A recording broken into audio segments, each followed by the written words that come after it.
Hi viewers, welcome to our channel. ప్రస్తుతం మనతో పాటు సీనియర్ జర్నలిస్ట్ భరద్వాజ్ గారు ఉన్నారు. వారితో ఒకసారి మాట్లాడదాం. సార్ నమస్కారం.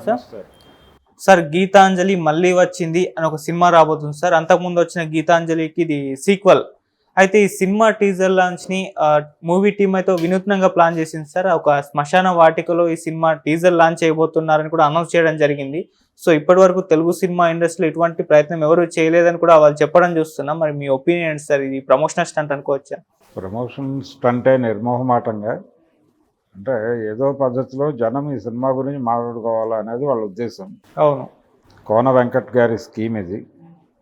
ఆయన అంటే గత సినిమా కూడా బాగానే అట్రాక్ట్ చేయగలిగింది జనాల్ని. అది అంజలి డ్యూయల్ రోల్ చేయటము, ఆ తర్వాత తనకి పెద్దగా హెల్ప్ అవ్వలేదు, కానీ ఆ సినిమా పేరు మాత్రం తీసుకొచ్చింది. ఇప్పుడు గీతాంజలి మళ్ళీ వస్తోంది అనే సినిమా ఇప్పుడు ప్లాన్ చేసింది. నిజానికి శ్మశానంలో వీళ్ళు చేస్తే కంటే కూడా వీళ్ళు ఎలా చేస్తారు అంటే దానికి కూడా ఒక హారర్ ఎలిమెంట్ ఏదో పెడతారు వెనకాల. శ్మశానంలో రాత్రి 12 గంటలకి కూర్చుని అలా 2-3 అక్కడ ప్రేతాత్మల్ని ఆవాహన చేసుకుని వాటితో ఆవిష్కరింపజేస్తున్నాం టైపు స్కీమ్ ఏదైనా పెట్టినా చెప్పచ్చు. అంటే డిపెండ్స్ అపాన్. అలాగే చాలా సందర్భాల్లో బాడీ తగలబడేటప్పుడు అది ఆ గ్యాస్ ఫార్మేషన్స్ అవి ఉంటాయి లోపల, అది సడన్గా లేచి కూర్చున్నప్పుడు వీళ్ళు కర్రతో కొట్టి మళ్ళీ పడేస్తారు. అది అక్కడ కాటి కాపర్లు చేసే పని. అలాంటి సన్నివేశాలు కూడా పెట్టచ్చు ఇందులో భాగంగానే.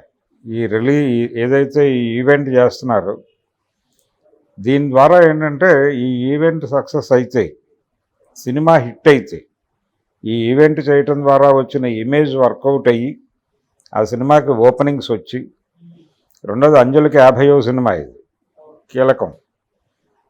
సో ఈ సినిమా సక్సెస్ అయితే ఇది సెంటిమెంట్గా మారుతుంది. సినిమా ఇండస్ట్రీలో దేన్నైనా సెంటిమెంట్గా మార్చేస్తారు. ఇది హారర్ కామెడీ జోనర్లో నడిచే సినిమా. శ్రీనివాసరెడ్డి ఈ బ్యాచ్ అంతా గతంలోనూ ఉన్నారు, ఇప్పుడు ఉంటారు. వీళ్ళందరూ కలిసి ఒక కామెడీ వంటకం వండి జనాల ముందు హారర్ కామెడీ సినిమా ప్రధానంగా వీళ్ళు చేయదలుచుకుంది. గత గీతాంజలి కూడా అదే జోనర్లో వచ్చిన సినిమా.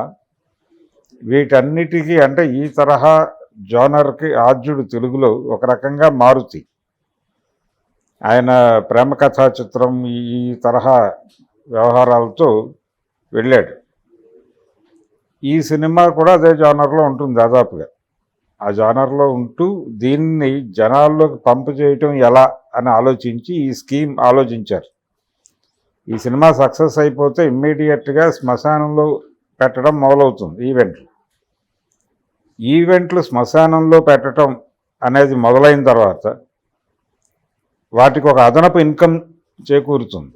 శ్మశానాలు ఈవెంట్స్కి అద్దెకి ఇవ్వడం ద్వారా కొంత ఆదాయం లభించే అవకాశం ఉంది. రెండవది, ఈ ఈవెంట్స్ జరిగేటువంటి హాల్స్ ఏవైతే ఉన్నాయో, ఈ కళ్యాణ మండపాలు కావచ్చు, లేకపోతే కేవలం ఈ సినిమా ఈవెంట్స్ కోసం డిజైన్ చేసి భారీ ధరలకి భారీ అద్దెలకి ఇస్తున్నటువంటి థియేటర్స్ అన్నీ కూడా కంగారు పడతాయి. కంగారు పడి ధరలు తగ్గించే అవకాశం ఉంది. అంటే కొత్త వెన్యూ వచ్చింది పోటీకి అనగానే పాత వెన్యూల వాళ్ళు ఏం చేయాలనేది క్రైసిస్లో పడతారు కదా. కాబట్టి నా వరకు నేను పర్సనల్గా ఈ ఈవెంట్ సక్సెస్ కావాలని కోరుకుంటున్నాను. ఓకే, ఈ ఈవెంట్ సక్సెస్ అవ్వటము, శ్మశానాలకు ఒక బేరం రావటం, శ్మశానాలకి ఒక ఈవెంట్ ప్లేస్గా, వెన్యూగా దానికి ఒక రేట్ క్లియర్ అయితే, అదొక ప్రోగ్రామ్గా మారితే శ్మశానాల్లో, ఒకవేళ దయ్యాలుంటే వాటికి కూడా ఎంటర్టైన్మెంట్ కదా. సినిమా ఆర్టిస్టులు వచ్చి అక్కడ ఈవెంట్స్ చేస్తుంటే వాళ్ళు కూడా చూసి ఎంజాయ్ చేస్తారు కదా. అయితే దయ్యాలని సినిమాలకు మోటివేట్ చేయడం వలన వ్యాపారం నడవదు. ఎందుకంటే టికెట్లు కొంటాయా లేదా అనే విషయంలో డౌట్ ఉంది, సందేహం. ప్రేతాత్మలు కాబట్టి అలా లోపలికి వెళ్ళిపోయి సినిమా చూడవచ్చు. సో టికెట్ల పరంగా లాభం ఉండదు. అంటే శ్మశానంలో పెడుతున్నారు ఈవెంట్ అనేది సెన్సేషన్ క్రియేట్ చేసి జనాల్ని పట్టుకొచ్చి టికెట్లు కొనిపించాలి తప్ప దయ్యాలు ఇట్ సెల్ఫ్ ఒక దయ్యం వెళ్ళి టికెట్ కొందు. అందువలన ఆ డ్రాబ్యాక్ ఉన్నప్పటికీ జనం అటెన్షన్ని గ్రాప్ చేయడానికి అవకాశం ఉంటుంది కాబట్టి ఈ ఈవెంట్ సక్సెస్ కావాలి. ఈవెంట్ సక్సెస్ కావాలా, దయ్యాలకు ఎంటర్టైన్మెంట్ కావాలా, అలాగే శ్మశానాలకి గిరాకీ రావాలా, కొత్త బేరం రావాలా. వస్తే ఇతర శ్మశానం సెటిల్ వేసేసి కూడా చేయొచ్చు, కానీ వీళ్ళు ఒరిజినల్ శ్మశానానికే వెళ్ళే ప్రయత్నం చేస్తున్నారంటే అక్కడ చాలా డ్రామా డిజైన్ చేసి ఉంటారు. అదంతా మనకి ఈవెంట్లో దర్శనం ఇస్తుంది. ప్రేతాత్మల గెటప్పుల్లో కొంతమందిని దించి వాళ్ళతో ఈ ఆవిష్కరణలు లాంటి ఏదైనా ఉంటాయి, లోగో ఆవిష్కరణలు లేదా పాటల ఆవిష్కరణలు, ఇలాంటి కార్యక్రమాలు ఏమన్నా, పల్లవుల ఆవిష్కరణలు ఇలాంటివి ఏమైనా పెట్టచ్చు. ఓకే. నేను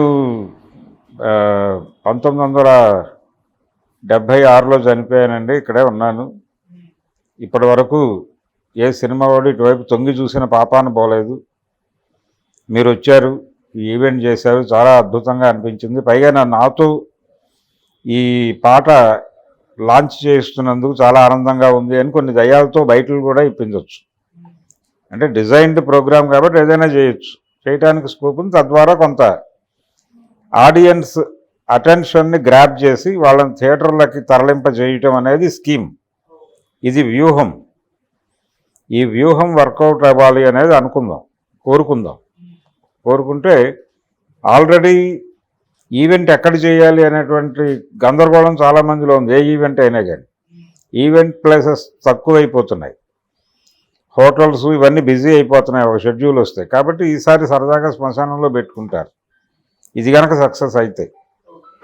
అందుకని ఈవెంట్ సక్సెస్ కావాలని అయితే బలంగా కోరుకుందాం. కోన వెంకట్ గారి డిజైన్ ఇది. ఆయన ఇన్నోవేటివ్గా ఆలోచించడంలో సిద్ధాస్తుడు. అంటే ఉన్న విషయాన్ని జనాలకి ఎలా కనెక్ట్ చేయాలి, కొత్త విషయం క్రియేట్ చేయటం అనేది పక్కన పెడితే ఉన్న కంటెంట్ని పబ్లిక్కి ఎలా కనెక్ట్ చేయాలి అనే విషయంలో ఆయన క్రియేటివ్గా ఆలోచిస్తాడు. ఆయన బుర్రలో నుంచి పుట్టిన ఆలోచన కావచ్చు ఇది. అందుకు ఆయన అభినందించేద్దాం. ముందు సినిమా సక్సెస్ కావాలని కోరుకుందాం. శ్మశానాలకి గిరాకీ రావటానికి మాత్రమే కాదు, అంజలి కెరీర్ ఏ హిట్ వచ్చినా కానీ ఆ సినిమా వరకే పరిమితం అవుతోంది తప్ప అది తనకి 4 సినిమాలు ఇప్పించలేకపోతుంది. తెలుగు అమ్మాయి తమిళ సినిమా నుంచి పేరు పొందింది, తర్వాత తెలుగులో కూడా అవకాశాలు వచ్చినాయి, కానీ తన స్థాయి అవకాశాలు రాలేదు. తనని సక్సెస్ ట్రాక్లో నడిపించే అవకాశాలు కూడా రాలా. అందుకని తన కెరియర్లో ఇది ఒక సక్సెస్ఫుల్ సినిమాగా మారాలి అని అయితే కోరుకుందాం.